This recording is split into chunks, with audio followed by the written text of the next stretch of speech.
নমস্কার, আমাদের কৃষ্ণা টক্স বাংলা চ্যানেলে আপনাদের স্বাগত। আজকের ভাবনা, যারা বাবার কষ্ট বুঝো না তারা আমার গান শোনো না। মা সন্তানকে গর্ভে ধারণ করেন, সেবা করেন, আর বাবা থাকেন নীরব। তার কষ্ট প্রকাশ পায় না, তাই গানও লেখা হয় সামান্যই। অথচ সন্তানের মাথায় তার রক্ত ঘাম মিশে থাকে। তার প্রতিটি রোজগারে লুকানো থাকে বাবার না খাওয়া দিনের হিসেব।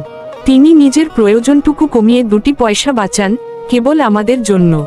যারা এই পৃথিবীর বাবার নীরব ত্যাগ বুঝে না, তারা আসলে হৃদয়ের চোখ বন্ধ করে রাখে।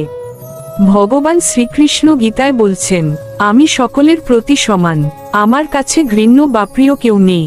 শ্রীমদ্ ভাগবত গীতার 9ম অধ্যায়ের 29 নং শ্লোক।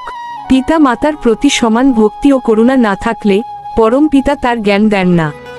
আসুন, বাবার কষ্ট বুঝে সেই করুণার যোগ্যতা অর্জন করি, তবেই তার বাণী হৃদয়ে স্থান পাবে। ভালো লাগলে একটি লাইক দিন। হরে কৃষ্ণ।